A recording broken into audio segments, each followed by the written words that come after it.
In 2016, this year, an extensive research project was launched in the form of a book, demystifying, a la the term for today's talk, demystifying executive presence.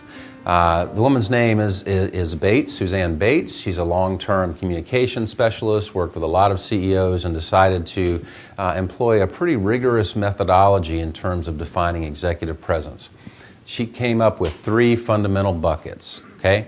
Character, substance, and style. Say that again, character, substance, and style. So if you think about when we asked you what were your definitions of executive presence, which one of those 3 buckets would that fall into? The answers that you heard, character, substance, or style? All style, right? That's exactly right, and that's what we typically think of when we think of executive presence. But you have to have all 3, right? So style would be appearance, communication, how well do you motivate people, all of those outward sort of presentations of presence. But haven't we all seen leaders that are very stylish and dress very nicely and communicate very well, but don't have very good character?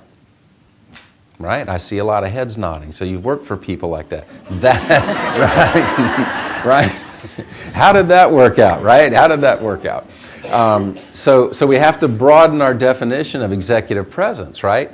By the same token, let me give you a different scenario. Someone that has great style, all of those elements we talked about, you know, they might be a good person, they may have integrity and all of those things that go into character, but when they talk, you're like, what? Or, gosh, that's been 10 minutes and I haven't heard anything substantive from this person. You know, they must really like to hear themselves talk, right? We all know those people. So that, we unfortunately know all those people too, right?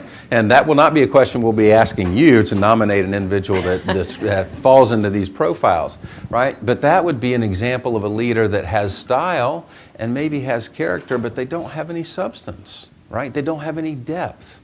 So we want to, by demystifying presence, we want to think about it as a 3-legged tripod: character, substance, and style.